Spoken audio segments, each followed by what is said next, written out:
It is just a huge honor for me today to be podcast interviewing Dr. Stephen Villanueva. He's the founder and CEO of MB2 Dental. I've been trying to get him on the show big time. I'm right here in Arizona, and I'm right here in Phoenix. We got two dental schools. We got Midwestern over in Glendale. We got AT still in Mesa. And the only people hiring are you, Stephen Thorne's Pacific Dental, Workman's Heartland, Fontana's Aspen Dental, and every time I run into some young kid, they always say, I know the owner of those other three, but when are you going to podcast the owner of MB2? Well, here he is today. He's the founder and CEO of MB2 Dental, a first-of-its-kind dental partnership organization with a mission to empower dentists to preserve their profession. Since its founding in 2007, MB2 has partnered with hundreds of dentists to help them stay in the driver's seat as they maximize their talents, connect as part of a community, and build exceptional practices.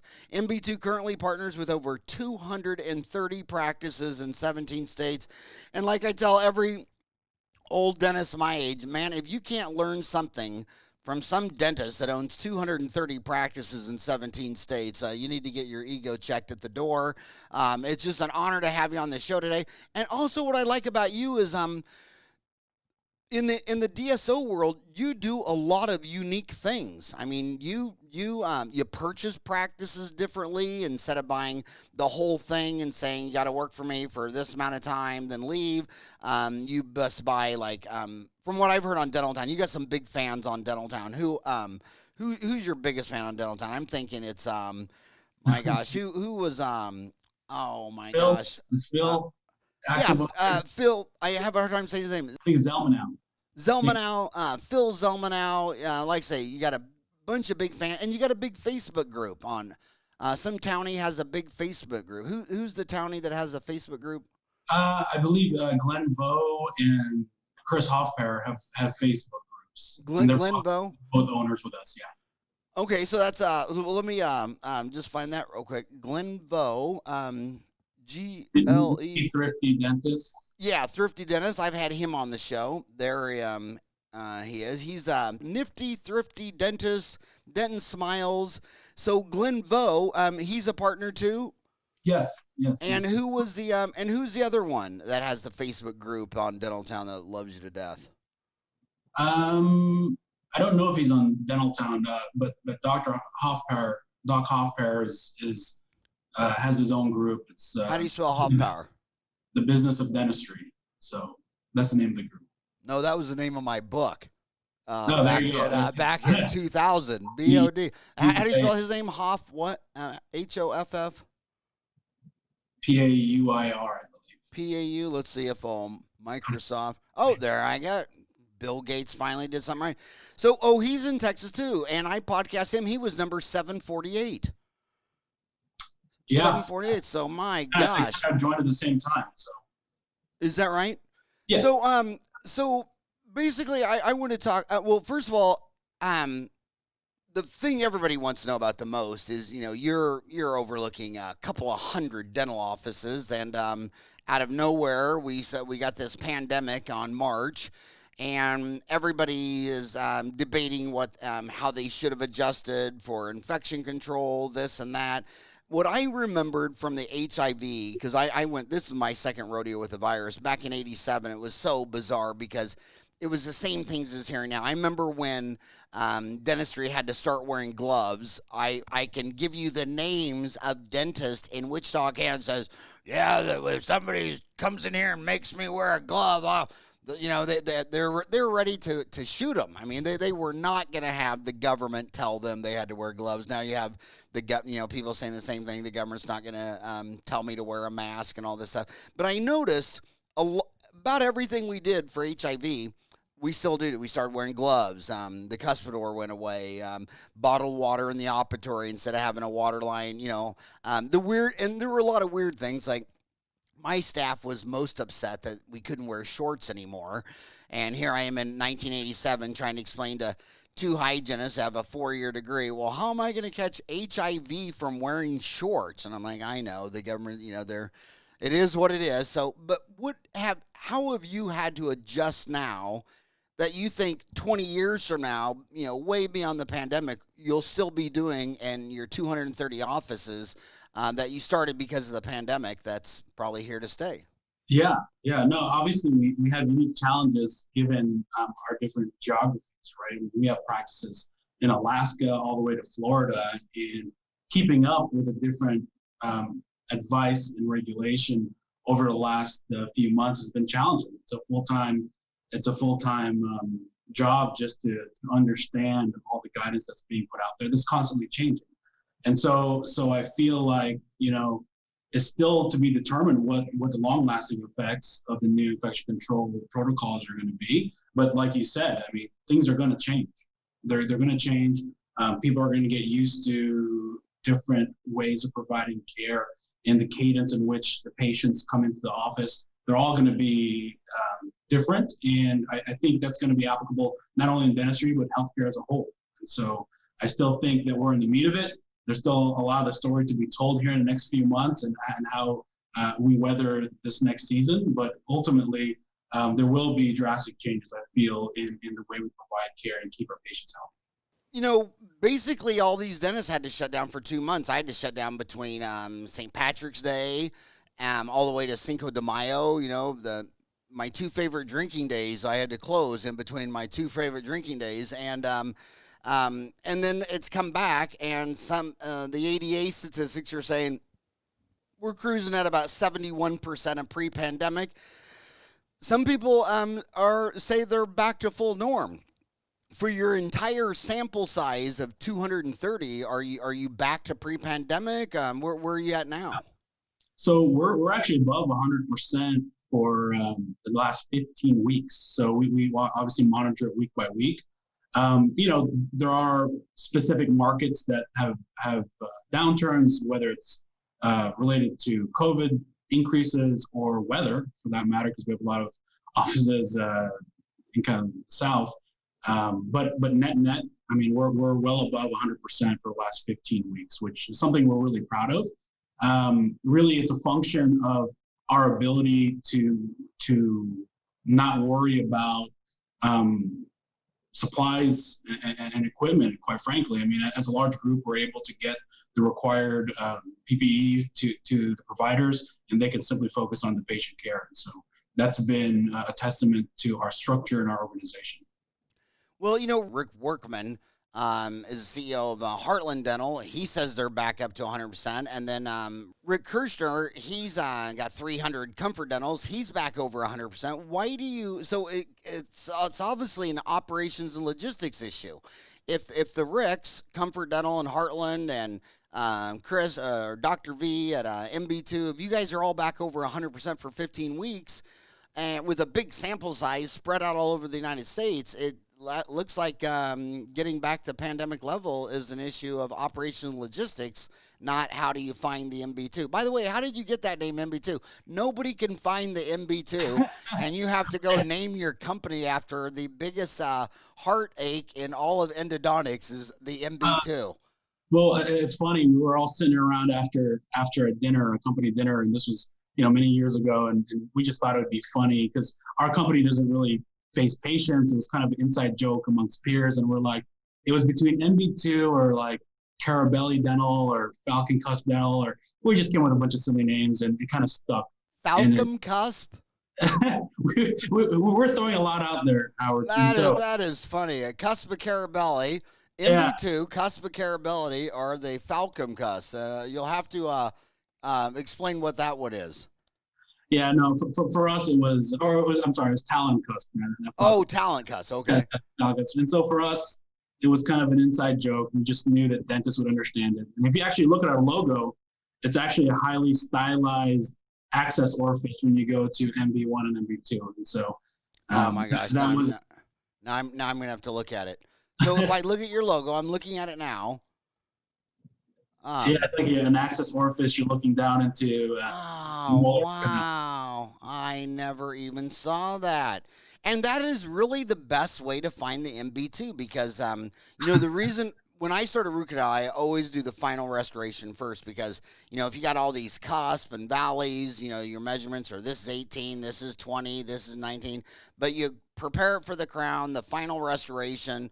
All the files are going to be the same length, but when you find that MB, when you find those 3 canals, it's going to be a line between what you did find and the palatal. You know what I mean? That's right. I mean, it's going to be right in the same space, and it's really frightening because I know endodontists that will go 6 months without a 4-canal maxillary molar. And then I got dentist friends that have never found an MB2, and they're as old as I am. So, but there is, and that is a big explanation of why endodontists, when they do 1 million root canals in 60 months, 5 years, 5% are extracted, versus when general dentists do it, it's 10%. And root canals, in a nutshell, is just finding all the canals, getting rid of all the infection, and when you leave a whole bunch in the MB2, that is the problem. So back to the Ricks. There's a Rick Workman, Heartland, where if they come into Phoenix, Arizona, and they buy a practice, say they buy it for $1, maybe the contract will, you have to stay with them for like 3 years. Then there's all the way over to Rick and Cindy Kirshner, where they don't like associates. They don't want the employee mentality. They want an owner mentality, and they just find partners. So every one of Rick's dentists is they got the same skin in the game. And I see your business model is kind of a hybrid. You buy we'll say 60%. We'll just say 2/3. So the dentist has to remain a third. So he still has skin in the game. So he kind of sold out, but he's still a skin in the game partner. Am I summarizing this correctly, or have I got this right? Or no, it's really a hybrid model, right? And so the local owner doctor owns a minority interest in the practice, on top of obviously being paid for their chairside production. But what's unique about us is that the average owner owns a little over 3 practices within their business model, right? The average owner is in the early 40s. These are guys and gals that want to grow, that want to have multiple practices, want to not only provide great care, but also mentor other associates, right? And so we have what some call a hybrid model, others call it more of a co-op, where at the office level, we are extremely differentiated. The practices in Alaska are different than the ones in Oklahoma, and so on and so forth. It's a representation of the individual owner doctor. And so, we have offices that are in rural markets, urban markets, in network, out of network. It's really what the doctor built on their own. We're here to facilitate their growth, but also give them a platform to invest in each other. And so what's unique about our model is every doctor has an opportunity to actually buy into the other doctors' practices at the office level effectively. And so that creates a tremendous amount of alignment. It creates a tremendous network of individual doctors who are helping one another, but without having a formulaic playbook, one-size-fits-all approach. I believe that's the right way to approach dentistry. A lot of people understand that this is what dentists have been doing for decades, right? I mean, a lot of doctors, they build a practice, they get at a certain point, they hire an associate grows up, becomes an owner, and then they effectively have a true partnership in that practice. And that's really all we are. We are a true partnership where the doctor who's providing the care calls the shots. We are a great sounding board and great support. We provide a slew of services, including increasing their equity value in the practice they've built. Well, congratulations. I mean, I love innovation. You're a true dental entrepreneur. A quarter of my listeners are still in dental kindergarten school. By the time they get out of dental school, after about 5 years, they're smart enough to not ever want to listen to me again. But for the kids still in school, you've already used a lot of terms that might have flown over your head. So just what is the difference between private practice, DSO, DPOs, and buying clubs? Yeah, so great question. Maybe what would be helpful is kind of why we even built this. I mean, my wife is actually a physician, a primary care physician. I kind of watched what happened in primary care space, where they went from being independent sole proprietors, just like dentists, and started to migrate towards hospital systems where they no longer had to deal with the business aspects of it, but it came at a very high cost, mainly their autonomy, having to ask permission to go on vacation and so on and so forth. And so I kind of watched what happened, and I decided that's not what I wanted for our profession. I didn't want to migrate in that direction. And in 2004, when I graduated, that's kind of what was happening, right? The private practitioners were considering a more traditional DSO model, where they would sell their practice into these de facto corporate structures where they would be relieved of the administrative burden. But once again, it came at a cost. And so I effectively created what we call a hybrid model, or a DPO, where basically we are fiercely independent at our office, but when it behooves us, we negotiate as a group, whether that's supply ordering, whether that's talent acquisition, having economies of scale. And obviously, when we attract investors into our business, we are considered a larger group, which comes with its own benefits. And so that's kind of why the DPO model came about. I think there's newer models that are starting to take hold in our profession. There's buying clubs, which are pretty self-explanatory, where you have a membership and they facilitate purchasing. I see a lot of these new groups come up that have loose affiliations with call options, or the option to buy you once they amass a group of practices together. There's a lot of those that are starting up. A lot of what I call corporate marauders that just come in and bundle a bunch of practices together and sell them off to another investor. And so it's important that dentists know the difference. It may sound like a binary decision between private practice and corporate practice, but that's far from the truth. I think there's important distinctions between the different models, and I'd encourage them to understand them before making any commitments. I gotta go back just to clear up. So, the DSO, what is your is that dental services organization for you? I know. Is that what you're calling that? Yeah, a DSO is what we traditionally think about as corporate dentistry, right? I mean, but are those the I've heard dental services organization. I've heard dental support organization. What does the S stand for? I know it's dental and organization, but is the S services or support in your mind? I've seen it both ways. But I think their effective model is like a hospital system where they own the practice. Doctors become employees with contractual work-back agreements, and it's kind of one of those arrangements where the doctor may have clinical discretion, but when it comes to scheduling, staffing, supplies, equipment, they have minimal involvement. And so that's kind of what traditionally is viewed as a DSO. And so that's on one side of the spectrum. And the other side of the spectrum, you have the private practitioners that can do whatever they like, but they just don't have the support of a larger organization. So we're in the middle, where you have the benefit of autonomy, equity, ownership, with the support of a larger organization with systems, efficiencies, and economies of scale. So, so in the DPO, it's dental. What's the P stand for? Partnership. Okay, partnership. That was where my mind, which is the width of a plank length, which dental partnership organization. Yes. Okay. Then when you do buying clubs, then my question is Glenn Vo, is his Nifty Thrifty Dentist, is that the MB2 supply? Is that the supply thing? I mean, is that what you use for his supplies, or is he just a partner with MB2, but the Nifty Thrifty thing is totally separate than MB2?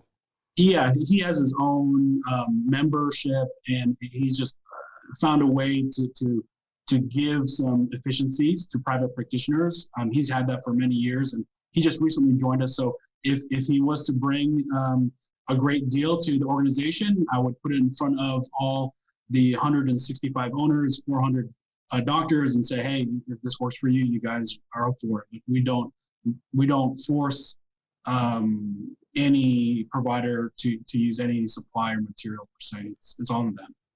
Well, I like his name, Nifty Thrifty. I just like Glenn. He's just a great guy. He's a great guy. I like Nifty Thrifty.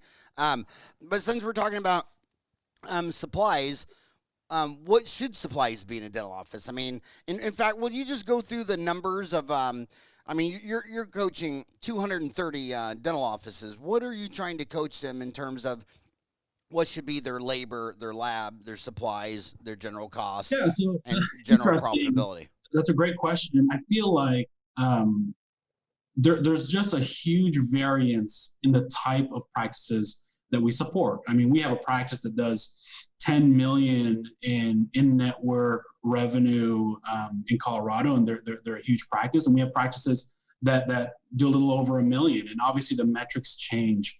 What our approach is drastically different than one would think of a larger group, in the sense that, as a dentist, I never wanted to be told what lab to use. I didn't want to be told what supplies to use. And so I view our job as simply to curate what everyone wants to use, try to drive down pricing, and then offer it to them at that price, whether that's, lab supplies, clear, correct aligners, gloves, you name it, and it extends all the way out to healthcare. I mean, it's the same concept. Like, we don't impose any buying structure per se. We know that when the doctor owner owns a practice with us, they're going to make the right decision for the practice. I mean, one example I always give is there was a doctor that joined us, and he was expanding his practice. And he went from 4 chairs to 7 chairs, and he really wanted to buy these nice ADEC chairs. And ADEC chairs, everyone knows, are a premium brand, and they're extremely expensive. But obviously doctors enjoy that and value that. I told him, like, listen, if it's important to you, it's important to me. There's much more cost-effective options out there, and we have that pricing. But if it's important to you, it's important to me. And we went ahead and purchased, as a partnership, the chairs that he wanted. And that is a good metaphor for the way our organization operates. It's not a top-down command and control operation. It's really an amalgamation of all the private practitioners. This is truly a co-op. The doctors that own the practices are the ones making the decisions for the practice, and we're not there to convince them otherwise.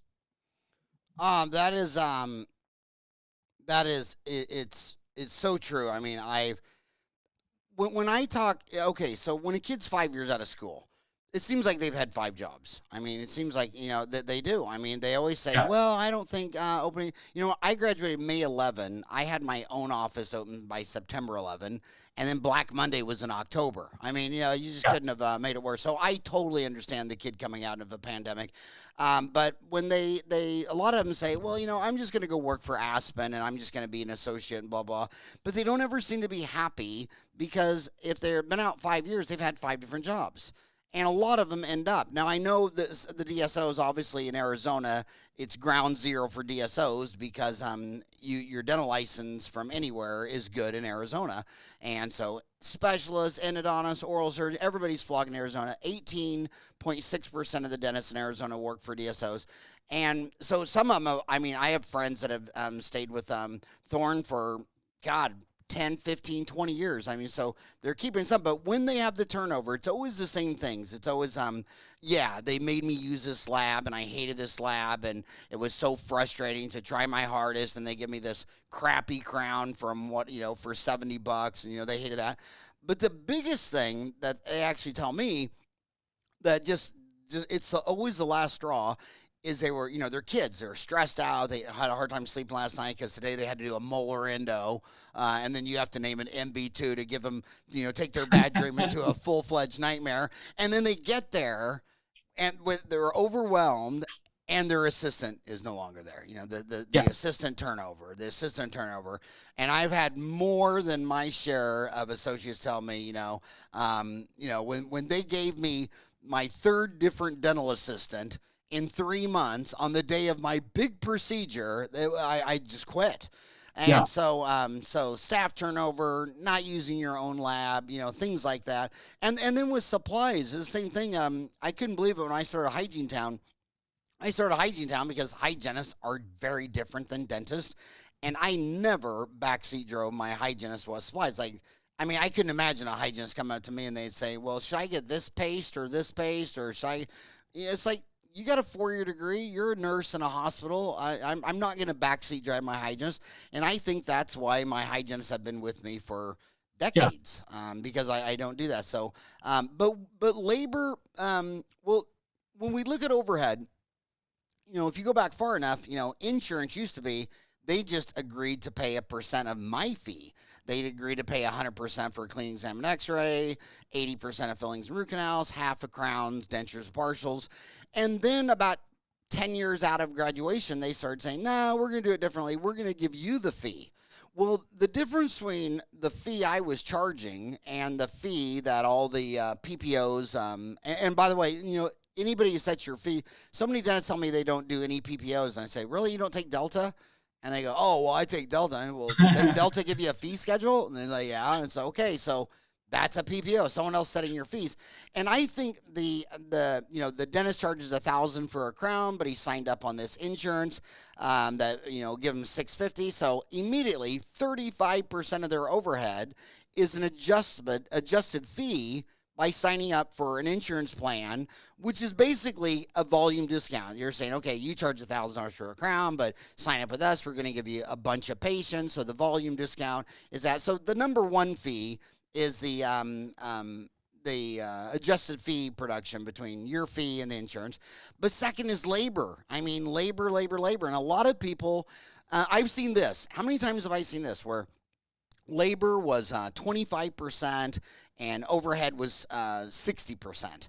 And they thought, well, I'm going to bring in a second shift. So I work Monday through Thursday 8 to 5. I'm going to work Monday through Thursday 6 to noon. And I'm going to have a whole nother office come in from noon to 6 p.m. So I'm going to double my availability in the same fixed cost. And I always say, well, your fixed cost isn't your big cost. It's your variable cost of labor, lab, supplies. Your fixed cost, rent, mortgage, equipment, bill out, computer, insurance, that's pretty easy to get efficient.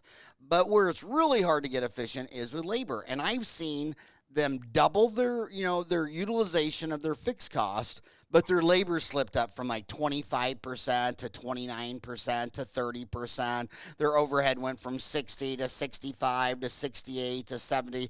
So in trying to utilize more efficiently their fixed cost, they went from an A on variable cost, labor, lab, supplies down to a C, and the whole thing wasn't a great idea for the stewards of capital. So do you see this? And what is the labor that you try to shoot for? And is it more efficient in small versus large? Like that office in Colorado, you said is doing what, 10 million a year, or how big was it? Almost 10 million. So does the $10 million company have higher labor than the $1 million company? Well, you said a lot of things there I thought really interesting.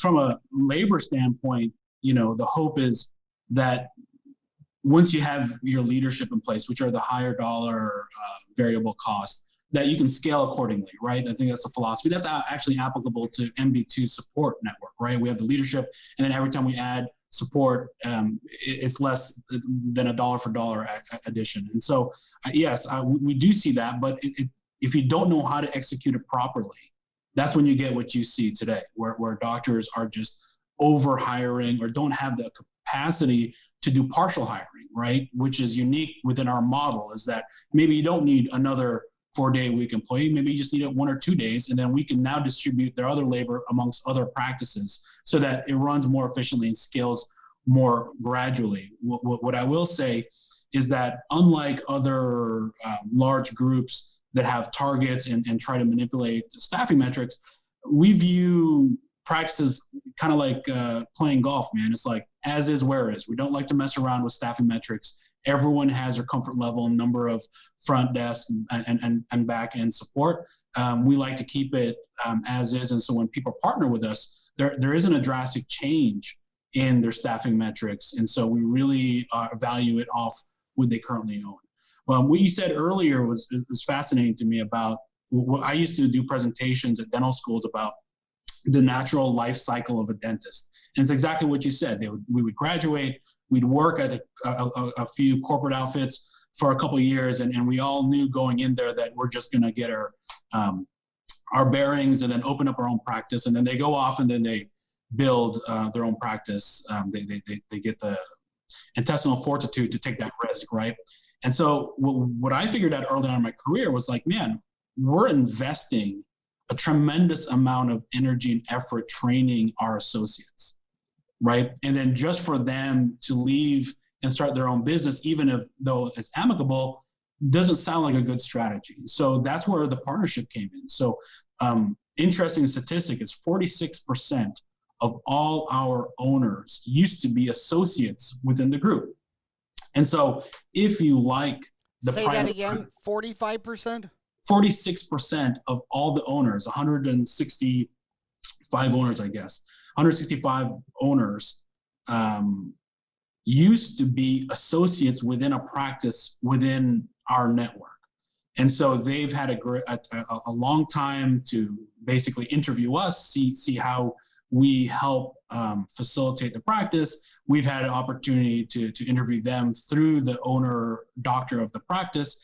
And then they raised their hand and said, okay, I want to move to this state. Can you help us identify or help me identify a location? And we support them. That happens very often. I mean, we've gotten to a point where a lot of dental students know that they want ownership, and we make commitments to them. If we feel strongly about their aptitude, we make commitments to them and say, okay, you're gonna, if you work here for a year and you like it and we like you and you get your bearings, we will go ahead and find you an office in this other state where you want to go back home or you want to settle down, and we'll partner with you. And that's happened multiple times where doctors may not have originally thought about working in New Mexico, but they wanted to settle down in Colorado. And so it has been a smooth transition from associateship to ownership, and then multi-site ownership. And so I like to think when associates join us, it's not for a job, it's not for a 12-month period. It's really a potential career decision where if they join us, they know that there's a clear path to ownership within our organization if they like and we like the relationship during their associateship. And so I think that's what drives a lot of newer doctors to join us. And to address what you said earlier, all too common, doctors may see a lot of changes in these larger corporate organizations, whether it's staffing wise, material supplies. We have the stability of effectively private practices. I mean, we have the tenure, the staff is tenured like a private practice because that's how it was prior to joining the co-op. And so doctors have the mentorship, associates have the mentorship of the owner doctor paired with the consistency of the staff, paired with the flexibility and liberty to order the proper supplies and equipment that works in their hands. Really, it's a recipe for success. When they're happy in their practice, they can now grow into ownership in the market they want and replicate what they've learned when they're comfortable. And that's a really big part of our growth strategy, is taking associates from the bench, many times, sub 5-year graduates, and put them in a position of ownership with highly reduced risk, execution and financial risk, when we do that with the support of our organization. Interesting. I love business models. I mean, you can tell there's a lot of thought that went into that, and I mean, it's just amazing what you said. I still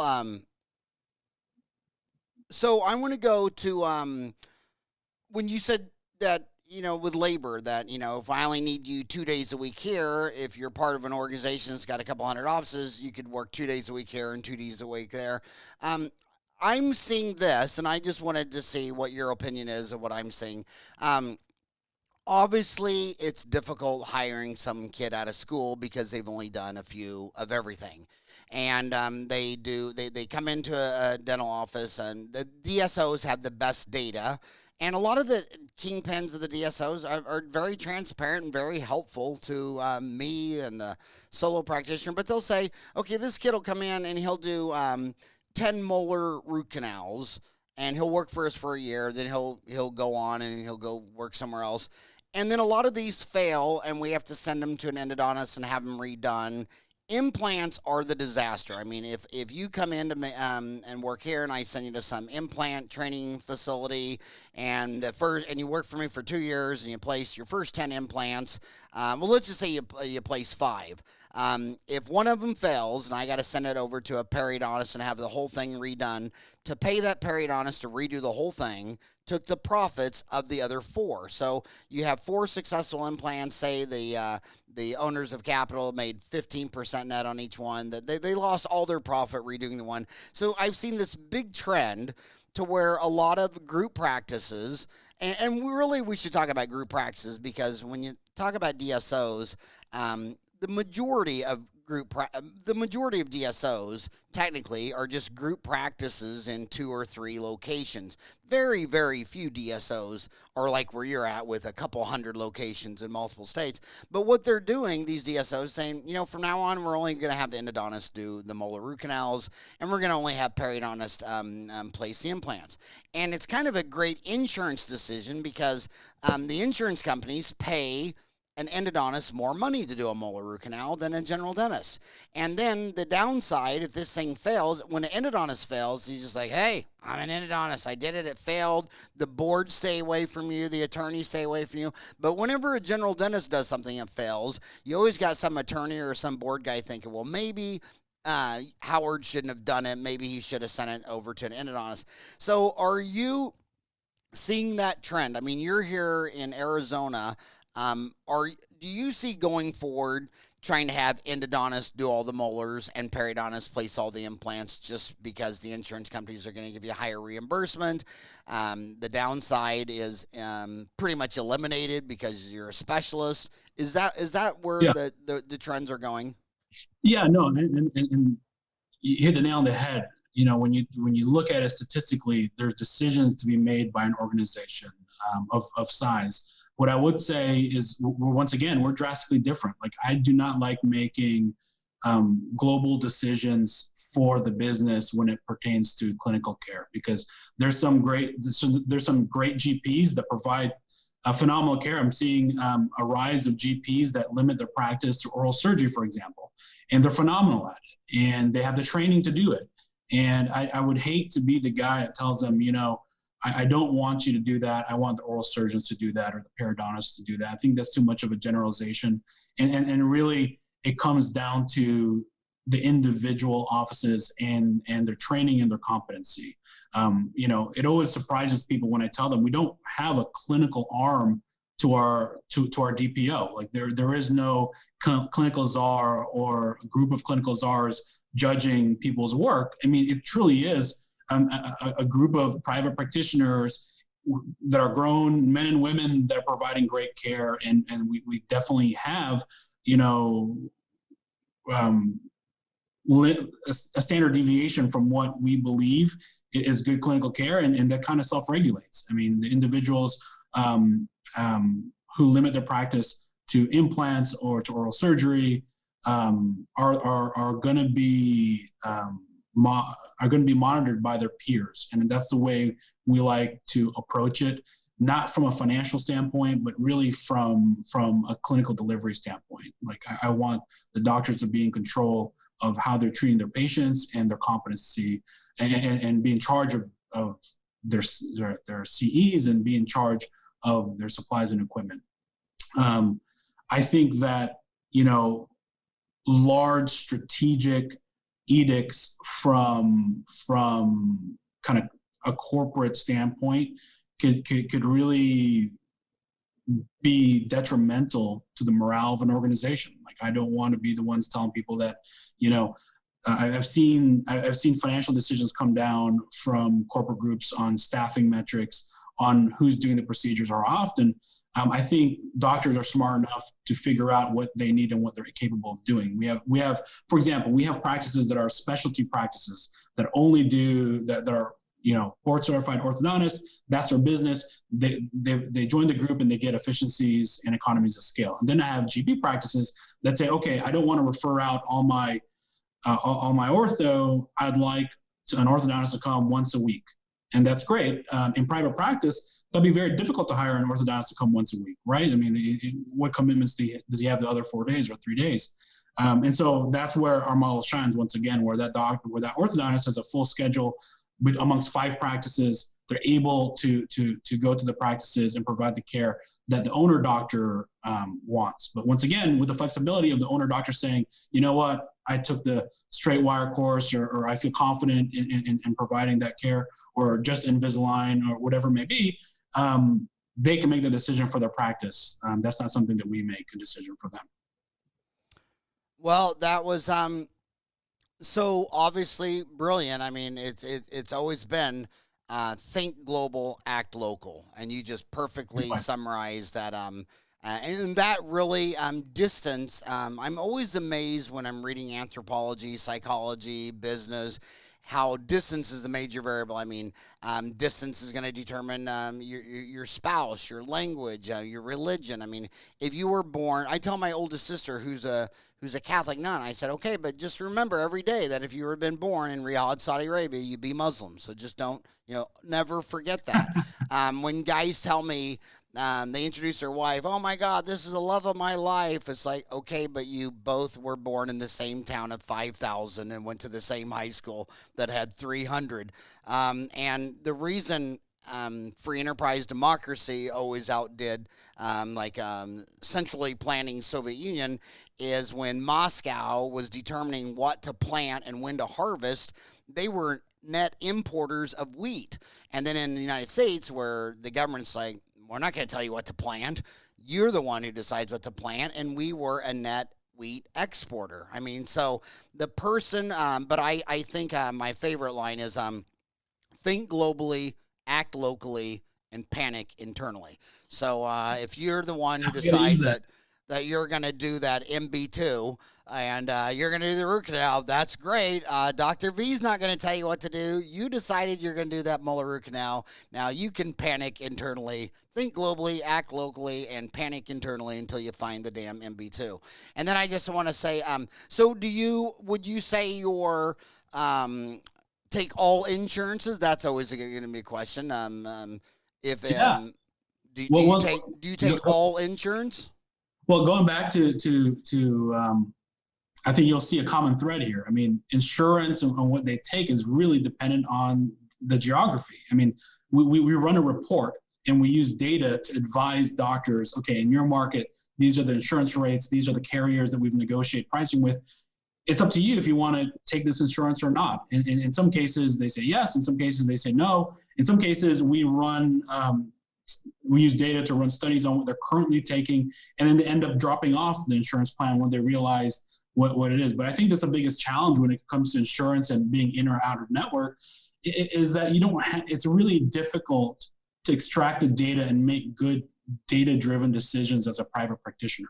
And so when we are able to present that in a way that's unbiased and just informative to the doctors, they can make decisions on their own. But yeah, we go everywhere from we have 100% fee-for-service practices with very stable patient bases in the Northeast to in-network higher volume practices in urban markets. And so once again, that's a market-driven and owner-driven decision.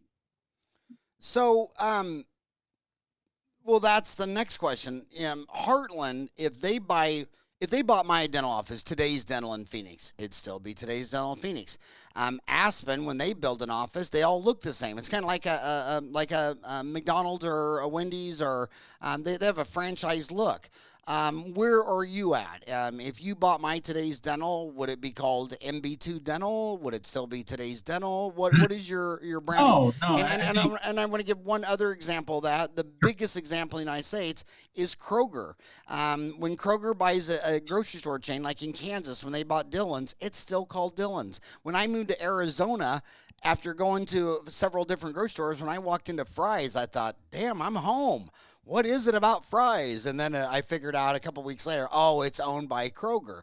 So are you kind of Kroger, where you're the underlying systems and you can still call it Fry's and Dillon's, or do you come in and redo the brand and call it MB2?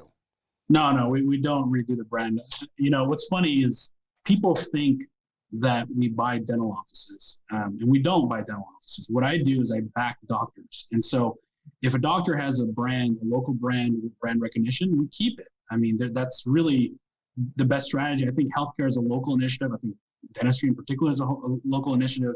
I never believe that the economies of scale of having a single brand would ever outweigh the benefits of keeping a neighborhood cornerstone intact. And we've done extremely well with that. I mean, we have doctors with multiple offices in the same geographic area with different names because they bought out a different practice. They manage and they are in charge of the clinical delivery, but they know it's a recognized brand and to keep it as such. And so we never change name. The only exception to that is if, and we had a deal where the associate was buying equity into a practice and the older doctor was retiring and the practice was named after that doctor. And obviously it made sense to change the name of the practice. But that associate has been there for 7 years. The patients knew him. And so that transition was pretty smooth. And so I see a lot, I see less and less of that branding strategy in our space. I think people are starting to see that there's benefits to keeping local brands intact and inheriting the brand that the doctor has created over the years. Huh. And I just want to say one last thing on insurance. So if your affiliate that you're helping, you buy a dental office and they take all dental insurance, then you support that. And if they decide not to take certain insurance, you support that. You don't really, on the think Right. global, act local, you're not telling your docs what insurance to use. And I only have one caveat on that is, and I've said this on my show for 4 years, I don't take any HMOs. I do take 6 PPOs. And when you look at SEO, dentists will, people will, if they don't have insurance, they say dentist near me, and they're looking for availability, affordability, someone close to their office. But if they get a subsidy from their employer or their government or whatever, they'll say dentist near me who takes Blue Cross and Blue Shield or United Concordia or Delta Dental or whatever. So those should be on your website for SEO because that's what they're searching for. They're searching out a subsidy. But I don't do HMO, and I'll tell you why, because I don't believe in the transfer of risk analysis. I mean, and I saw this, I've already lived through this where they said, okay, well, the insurance, when I got out of school, the insurance studies were saying, well, at the end of the day, this dental insurance company is giving you about $20 a month per patient. You're like, okay.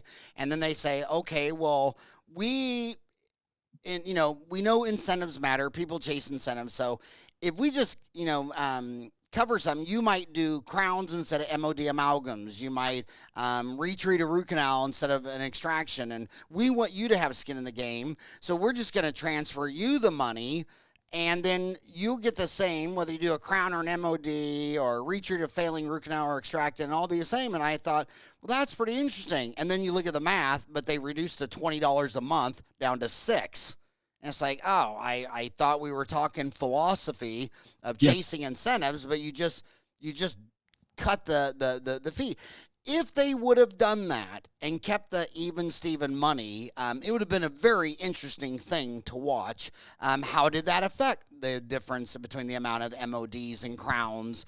If you got $20 a month per person, but they didn't do that. So it was a great sales pitch, and then at the end, they stuck a knife.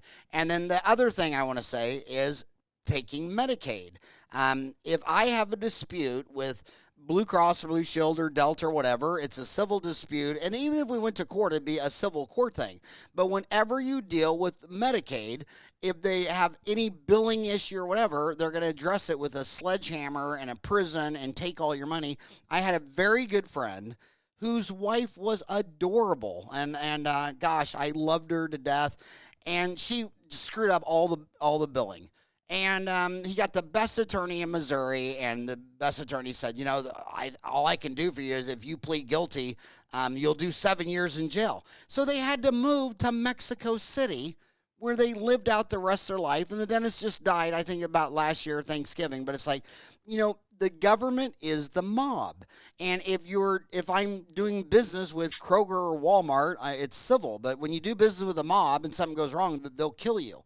I just categorically do not do business with the mob because they're gangsters. And your mama told you not to kidnap people, put them in cages, and kill them. And this is what the governments have done for 5,000 years.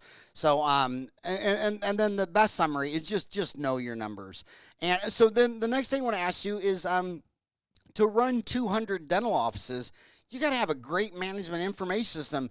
Are they at least all on the same practice management system? Or, Yeah. I mean, are they all on Dentrix, EagleSoft, or Open Dental, or is that a standard thing that you would need? I don't know how you'd run 200 dental offices. So in terms of EHRs, when we were growing, I would interview a lot of the other groups and say, hey, have you guys converted to universal EHR? And I never really had a resounding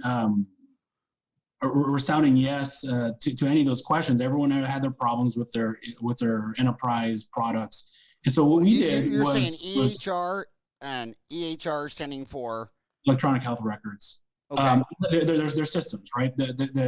Everyone tried creating their own mediocre EHR or adopting an enterprise option with very little success. And so what we did as a group is we outsourced and we created a cloud-based API, which is basically a system that sits behind Dentrix or EagleSoft that usurps the data and then presents it to us in one way.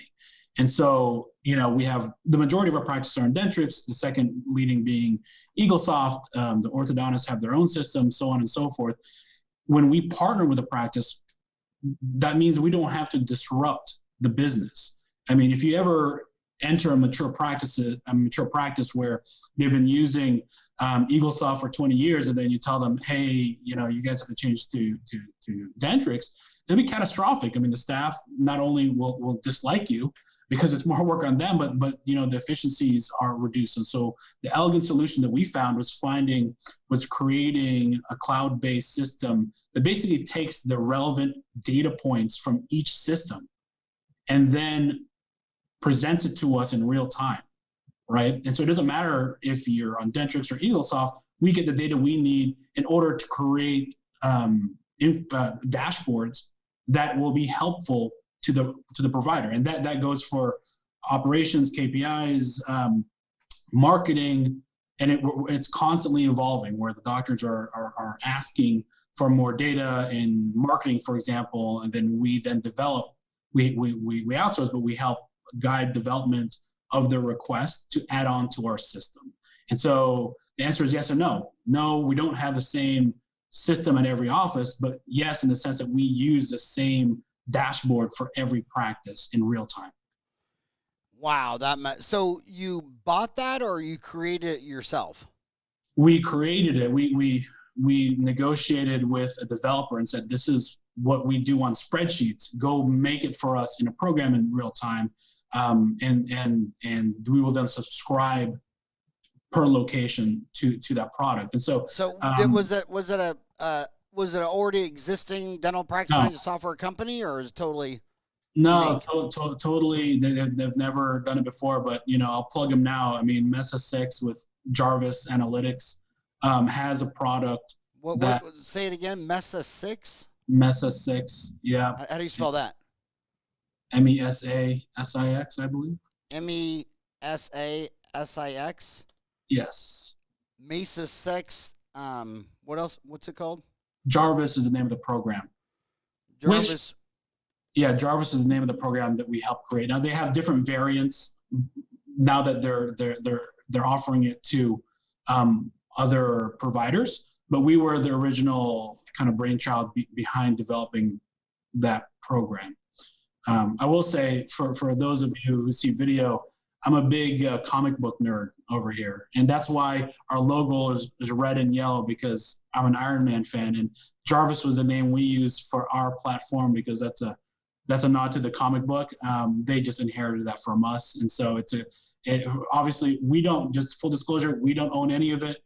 I get no revenue from it, but that is how we developed it. We said, hey, we'll teach you how to develop we'll teach you what metrics a dental office would need. In return, you'll develop it, and then we would subscribe to it after its completion, and then you can offer it to others who find it valuable. Nice. So you are a fan of Mesa 6. Yeah, nice guys. Steve Maroulis is a great guy. I think, we use the product in all of our offices.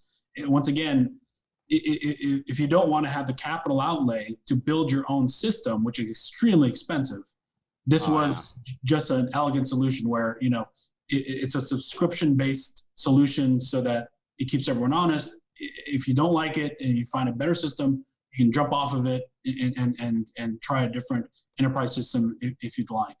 And so, and the other thing that's so tough in the United States, a good programmer is a lot of money, and some of these big companies will go to Asia and where they can get just a lot more programming for the dollar. Yeah, and I think they do have a hybrid model where they have some foreign programmers, but they're based out of here in Dallas as well. So I'm able to give them guidance on what we need in real time. And once again, I get nothing for advertising for them, but I think it is a good solution if you are in acquisition mode and you're looking not to disrupt operations. This may be a good solution for you. Well, I am advertising, and I expect Mesa X to send me that new beer that Conor McGregor. I mean, my Irish buddy has a new beer, and I just felt like I just feel like I'm Irish if I'm not going to go out there and support Conor's new beer. So you're saying that the founder in Denver was you said Stephen Maroulis? Dallas. Stephen Maroulis. Yeah, he's in here in Dallas. But he's there in Dallas. So you recommend him then? Yeah, great guy. That's awesome.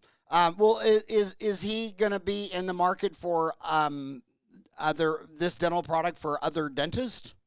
I mean, he has a lot more. I mean, we helped develop this years ago. We're talking about 5-6 years ago. Since then, he's been growing, offering it to other providers. I don't know how many there are, but I know there's more than us. A lot of smaller groups use this platform, but I think that's really one of the biggest benefits of being part of a large organization. I mean, it's simply extracting the data and providing it in a way that is digestible and actionable. Because now does that also hook up with your accounting? So doing all your accounting, does this product help? Like my deal is the reason I switched to Open Dental is because I saw, whenever I would podcast interview someone programming anything new, especially if it was fintech or anything exciting. Obviously, Delta Dentrix is owned by Henry Schein that has offices in 56 countries. So that's obviously the biggest brand and probably half the systems. Next would be Patterson, which owns Eaglesoft in Effingham, Illinois. But those are closed proprietary systems, and a lot of people have been moving towards an open system. And my holy grail was that, the worst phone calls of the year is when your CPA calls you on August 14th and say, oh, tomorrow you owe the IRS $100,000. And they're like, $100,000? My savings account doesn't even have $100 in it, because their accounting's on QuickBooks Pro. They can do their tax on TurboTax, but it's not related. Do you think that's something where Stephen could connect Open Dental to TurboTax to Quicken and give my homie who's all by himself, the individual, all those tools in one? Do you think that's something he could do? That's the holy grail, man. That's what he's working towards. And so that's what he's working for?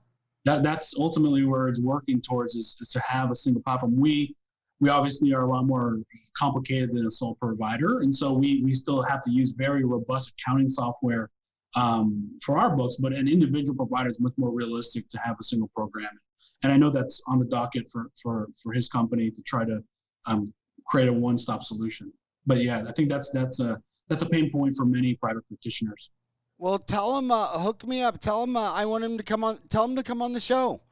Yeah, I'll tell him. And that's actually very big of me, considering he's probably one of those Dallas Cowboy fans. I mean, those. I mean, how I would let a cowboy come on into Arizona Cardinal country is a blasphemy of the highest order. But my dentist, they don't know their numbers, man. I mean, they'll have they'll have the same hygienist in room 1 for 10 years. And she'll Yep. leave the room. She'll do a cleaning exam and bite wings, and I'll just say, "Hey, doc, did you net $5.12 after taxes, or did you just lose $18?" He doesn't know. He Yep. doesn't know. And DSOs, I think their biggest advantage isn't that they can find the MB2 for you. I mean, they're thinking global, acting local. They're not in your operatory. They don't know where the MB2 is any more than you do. But they're getting A's in the business, the finance, the legal, the marketing. They're everything that doesn't have to do with finding the MB2. They're doing better than someone who spends all their time trying to learn how to do endo, place implants, and bone grafts. So I'll share a story with you. We were at office number 40, and it was me and a bunch of dentists sitting around a conference table. And we thought we had it all figured out. We had 40 offices. We had a bunch of dentists running this place. And I was sitting back and I said, if we showed, or if we taught a business guy how to do a root canal, you think he'd do a good job? And everyone started laughing. Like, no, that's garbage. You'd suck. And I said, what are the chances that's how we are with business? What are the chances? There's actual people that went to school for business and went to school for accounting, went to school for marketing. What if we built a team that everyone did what they were taught to do? And that was in 2015. That was the first year we had true business expertise in the organization. Our revenue went up by 12%, which was great, but our profit margin, or EBITDA margin, profit margin went up by 62%. And so we didn't work any harder. We didn't work more. It was simply understanding the numbers better. And I think that when I graduated in 2004, people said, well, dentists are so smart, they have a 99% success rate. And what I realized in running business is that is not because of ourselves. That is in spite of ourselves. I mean, I think dentistry is a very lucrative profession that gives you a large margin of error. And so if you actually paid attention to the numbers and understood the consequences of your staffing decisions, you just make better decisions. The problem is between being a provider and being a business owner and having to do all that, it just becomes overly complicated. And the good news is, even if you're not 100% efficient, you're still making a great living. And so that's what, we've found time and time again, is that if we use systems like Jarvis and we have a full-fledged accounting team that's dedicated to providing the information, we as providers are just making a lot better decisions. You always talk about the importance of finding mentors. How did you find your early mentors? Who were your early mentors? You came out of Nova in what, 2004? 2004. Only 16 years ago. So how did you set out on a journey to find mentors to learn this business as faster than learning everything the hard way yourself? Well, I always tell students, or recent graduates, that it's really quite simple. I mean, I think dentists in general, there's just a fraternity amongst us where we tell each other the truth well, at least when you're in one-on-one, maybe not on online forums, but one-on-one, you tell the truth when you call them. And my advice is simply, if you look at someone and said, hey, I would be really happy if in 5 years, 10 years, 20 years, I was doing what this guy was doing. Really, really blatantly ask them if they would teach you the way you do that, and then you can make modifications along the way. Me personally, my mentor was a doctor out here in Texas, Dr. Barry Solomon. He was kind of one of the first guys during the Monarch dental type growth in the space. He had something like 17 practices, and he was spending most of his time mentoring doctors as opposed to working chairside 4 or 5 days a week. And I said, that would be a nice end goal for me, to have a handful of practices where I can work when I want to, but ultimately be a good mentor and a good steward to the profession. And obviously that kind of snowballed into what it is today, where doctors appreciated our model and doctors appreciate the autonomy. But I think that was a big influence in my career early on, was, having a goal, seeing, yourself in your mentor's position years from where you are today, and really just asking them to take you along for the ride. I don't see very many doctors turning mentees down. I think that we're happy to help. I personally do that often because I think that, the profession has given us so much, and we need to continue to give back to it. Yep, good old Barry J. Solomon, DDS in Houston, Texas. He's a great guy, and that's so cool that he has a mentor. He's a townie, and he always, if I'm ever off on my column, he always lets me know. Love that guy. Tell him I said hi next time you see him. Is he still practicing, or what's he doing? I haven't talked to him a little bit, but yeah, he was retired down in San Antonio last I spoke to him. Wow. But he was one of my first jobs out of school. So I want you to tell me about this, because to me, everybody who comes out of dentistry, and whether they set up, their goal is just one dental office or 10 or whatever their goals are, they're always able to attract a great executive team, at least one other person. I mean, if you're a dentist and you graduate and you're all that in a bag of chips, that's great, but you got to have an office manager, a hygienist, a receptionist. How would you describe the journey of finding a great executive team? I mean, obviously, if you got a couple hundred offices, you got a great executive team, but how much of all this was because you were just born greater than a bag of pretzels, and how much was it that you were able to find and attract and develop an executive team who's been there with you since day one?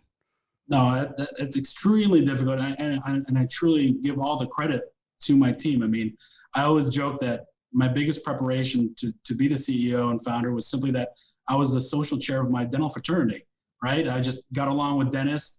I have no formal business training, but I realized early on surrounding myself with people that do is extremely powerful, and giving them the latitude to make decisions. Now, with that said, we've made a ton of bad decisions, just like every other business startup, but at the same time, giving great individuals the latitude to make decisions has been a godsend for us. I've curated my team over the last 16 years.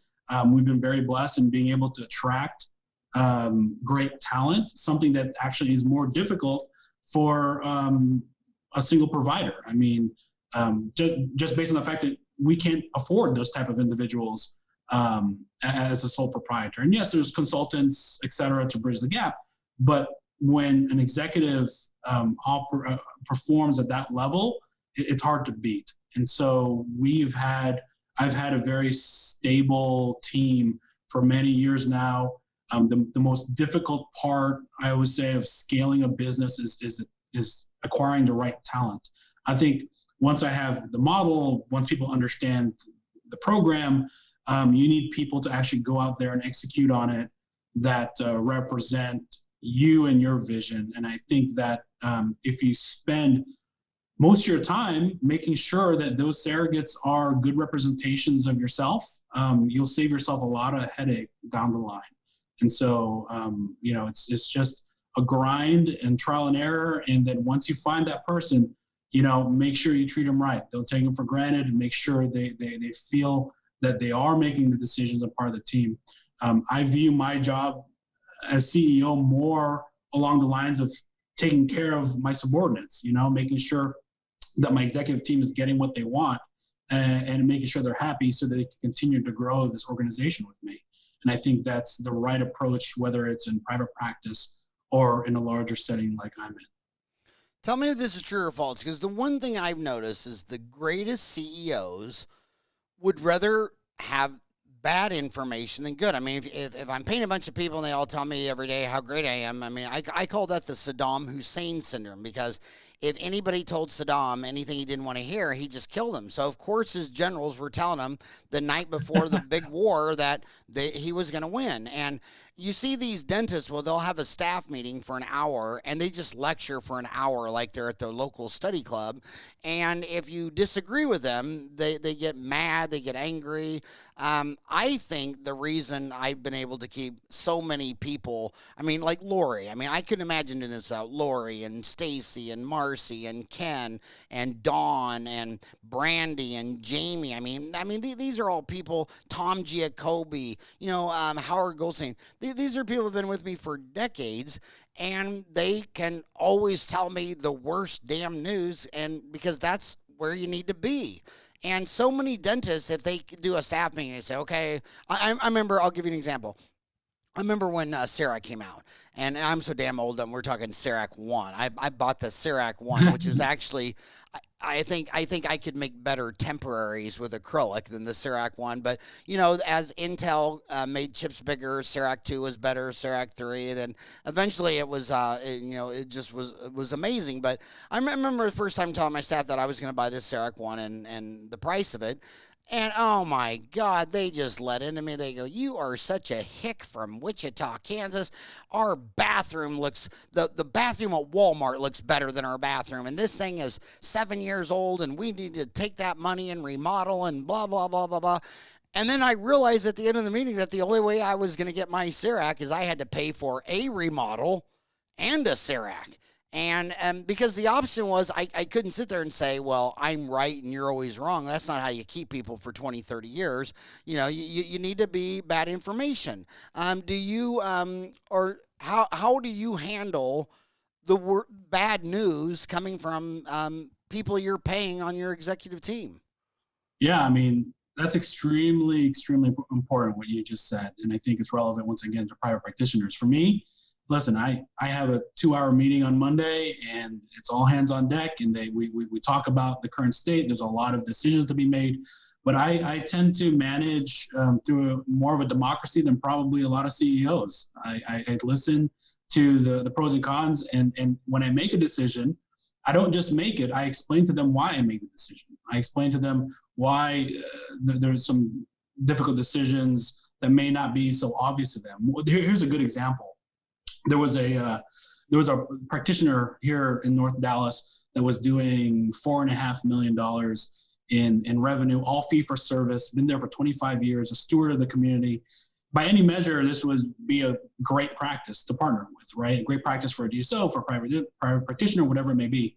I actually went to dinner with this doctor. I came back the next day, which was happening to me over the weekend on Monday, and I told my team, listen, we're just not going to put an offer in on this practice. And they questioned me, Dr. V, you're crazy. That's a great practice. It's been there for 20 years. It's very low risk. He's staying on. We should be paying up for this practice.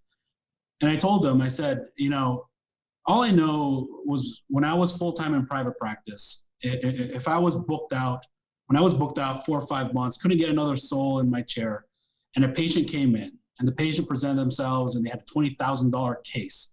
And I was ready and prepared to do it. But I realized the patient was a little bit of a prick. Or it was just a hard, difficult patient. I had the luxury of saying, I'm not the right provider.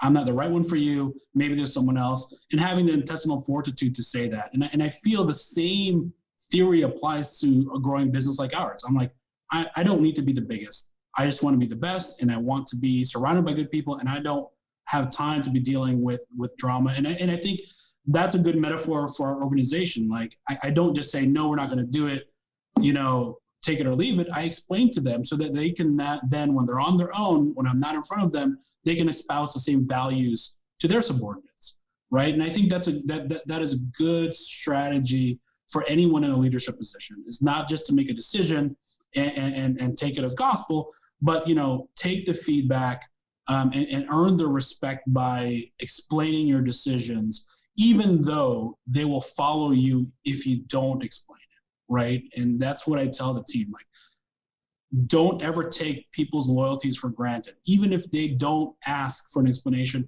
give them the explanation so they know that you are thoughtful about it, so they know that there's reason behind it, and then it doesn't turn into a dictatorship.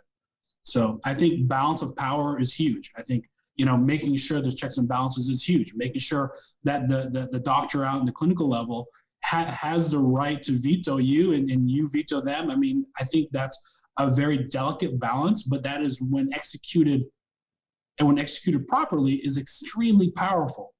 And I think that's why good leaders with a sense of humility really succeed, because they understand that they're constantly in a state of flux trying to make a good decision from a lot of data points. And you know what? When you look at world history, I mean, like when you talk about like a government system, I mean, there's been several thousand different types of government systems, but the only thing I can mathematically see that's important is checks and balances and transparency. And if you go into a room and close the door and don't tell anybody, ask something bad could happen. Ask Poland; they didn't see the Blitzkrieg coming; it wasn't transparent. And with leaders, that's when they started this country, they broke up the king into the executive branch, the congressional legislative branch, the judicial branch, and then there's all these other institutions from, there's so many government agencies you can't even count on, but I've always told them to stay in your own damn lane. I mean, you spent 8 years to learn how to do a root canal, and now you just signed a 10-year lease in a building, and you didn't have a real estate attorney look at it. And I've been out long enough to show you what happened when some guy's roof started leaking and he found out he had a triple net lease and he had to pay for the whole thing, but he was part of a 10,000 square foot building and all the other tenants were like yoga people, so they just closed up shop, took their mat and went down the street, and he was left with the decision: either you fix the whole 10,000 square foot rent or you move your damn dental office. And so dentists just don't stay in their own lane. Government politicians don't stay in their own lane. And you need to get an executive team that's transparent and you stay in your lane. And once you're working with someone who's not transparent, who's not telling you what they're doing, and then they're trying to make decisions that they know nothing about, it's just a recipe for disaster. Hey, I know you're busier than a one-armed dentist, and we went over the hour. Just couple quick follow-up questions. My homies want to know in Arizona, I've been asked this 4 times this week. Are you hiring in Arizona? I'm in Phoenix. I got AT still and Midwestern, and these kids from the COVID class of 2020. They're unemployed. They're looking for jobs. Do you have a central job board, or is that something they go to each office? And who would be who's the kingpin MB2 leader in Arizona? Who would be the?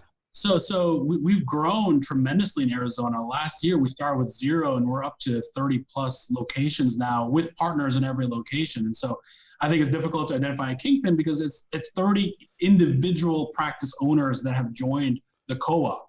I'll help you out, because the kingpin in dentistry, it's always the bald one. It's not the guy with perfect hair like yours. In fact, I'm looking at your hair. It's so obvious it's a wig. It's either a wig or it's perfect. Which one is it? Is it a wig? It's a bald guy. No, it's not a wig. I'm keeping as long as I can, man. I'm keeping as long as I can. But who would you say is the leader in Arizona? I'm sorry? Who would be the MB2 leader in Arizona? So just the way we work is we have our website, mb2dental.com. People can get on there and apply, and we, MB2, will triage all the applicants and say, okay, these are the 30 applicants that are interested in Arizona. We then give it to the 30 owners in Arizona and say, okay, what are you guys hiring for? What are your criteria? They're able to then interview them individually. So we MB2 is simply curating and organizing the applicants. We then offer them to the individual owners. The individual owners interview and make the final decision. And so what's interesting about the model is then we can also get those applicants and they say, okay, well, I'm open to working somewhere else for a year and then going back to Arizona. They're in the system. They're able to work in other parts of the US that they may not have a reason to today, knowing full well that they're going to return to Arizona when they're ready. So that more often than not happens. And obviously, as we spoke about earlier, they may then eventually say, hey, I actually want to be an owner in Arizona. And then we can then segue into an ownership conversation if everyone gets along. So I'm on your website now. If you were a dentist coming out of school, I see the About Services blog, why MB2 video, start the conversation. Where would he go to find that the jobs? Or Well, start the conversation, I believe, is where you can just put your information and it goes into our doctor advocacy group, where then they can put it into the system and reach back out to you and say, okay, what are your interests? What type of practice are you looking for? And what markets are you looking for? Okay. Very good. And then last but not least, I wanted, Phil is such a big townie. Phil Zamano out in Connecticut. You said you're in 26 states, Alaska to Connecticut. Is that what you said? We're in 17 states, from Alaska to Connecticut to Florida. We're geographically agnostic. We really just support the doctors. And so if a doctor out of North Dakota called us and we liked them and they could use our support and they espouse our values, then we partner with them. And well, tell Phil, I got the big dog. I got Dr. V. Now I need to get Dr. Z. Tell Phil that we'll go V then Z. But I love Phil's post. He's always spot on. Just an amazing guy. But is there anything that you wanted to talk about that I was too dumb to bring up or forgot? Or No, you did a great job, and hopefully your listeners will have a clear understanding now of the difference between a DSO, a DPO, and a private practice. I think one thing we always tell each other is to do our homework, right? And for me, a part of that is talking to as many dentists as possible. And so people always ask me whether they're partnering with or selling their practice or joining a private practice, like how do you diligence the opportunity? The answer is always the same. I would say, call the doctor or the doctor that's there, the doctor that was there, and ask them about their experience. I think that's great advice, no matter how big you get. So for your listeners, I would offer any of our doctors up as a data point in your decision making. And if obviously this makes sense to you and this interests you, feel free to reach out to us. Yeah, and tell is Daniel Blair, is he in kind of charge of Arizona? No, they're once again, if they're all different private practitioners. But I'd like to podcast an MB2. If you can think of a good MB2 dentist who's not afraid. I know a lot of people are. I know public speaking is the biggest fear. Everybody says it's the biggest fear, but I've never been to a funeral and someone said, "Well, I'd rather him be dead than public speaking." So we're glad Grandpa's in a casket. But yeah, if you got someone who is not afraid of public speaking. An MB2 dentist in Arizona, I'd love to talk more because, like I say, these are big forces in dentistry. Arizona's number one. It's 18.6% of all the dentists are working for a DSO. And in these hard times, like I say, I love them because when I got out of school, the only people that would hire a dentist straight out of school was the Army, Navy, Air Force, Marines, Public Health, Indian Public Health Service. And if it wasn't for, especially in my class, it seemed like the Navy was the biggest employer of new kids. Well, now they come out of school, and the only people hiring new dentists are the DSOs because they're already back up to pre-pandemic levels because it's operations and logistics, it's having a plan, it's execution, and so thanks for all you do for dentistry. And it was just an honor to podcast you, Chris. Thanks so much for coming on the show. Thank you, Howard. Best of luck to you. Thank you so much.